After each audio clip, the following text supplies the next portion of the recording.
Modern Christian culture views money through two extremes, expecting guaranteed limitless prosperity or believing righteousness requires complete poverty. But right here in the middle lies a massive fracture. Millions serve faithfully, yet struggle to pay basic bills. Neither extreme explains this.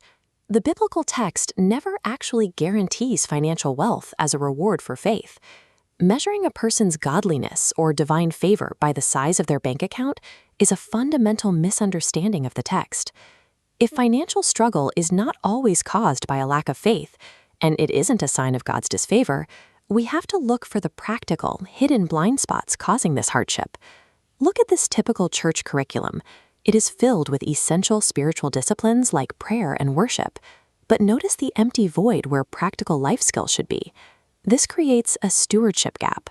While theology is taught, the practical mechanics of money, like budgeting, saving, and avoiding debt, are often ignored. Spiritual devotion is vital, but it cannot mathematically balance a checkbook or correct a monthly deficit. Faith and financial mechanics are not separate. Responsible money management is a practical way to honor God. Another blind spot is a state of faithful passivity. This happens when believers wait for a divine financial miracle while ignoring the practical opportunities already in front of them. Biblical figures like Noah and Joseph did not simply wait for results. This illustrates the physical labor and logistical planning used to achieve their goals. The book of Proverbs repeatedly elevates hard work, meticulous planning, and practical wisdom over passive waiting. Prayer is essential, but it is incomplete if it is not paired with diligent, real-world action. These two income bars show that a high salary doesn't guarantee financial stability. One remains solid, while the other is drained by downward vectors. These vectors represent specific leaks: high-interest debt, impulse buying, and lifestyle creep. Such habits destroy financial health, regardless of income. Beyond these habits, a theological misconception can also lead to self-sabotage. Many believers fear that money itself is inherently evil, but the text says it is the love and idolatry of money that is dangerous, not the currency. In a biblical context, money is a neutral tool.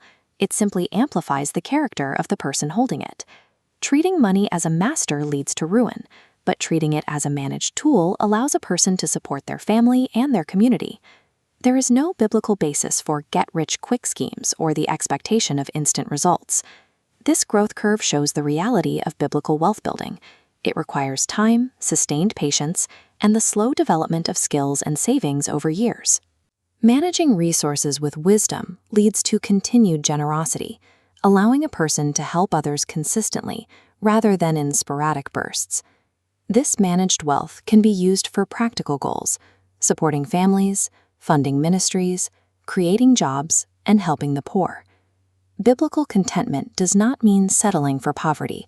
It means rejecting toxic materialistic comparison while striving to increase your capacity to serve others. Ultimately, financial success is not measured by the total amount of money accumulated. It is measured by the faithfulness, integrity, and wisdom used to manage whatever you have been entrusted with.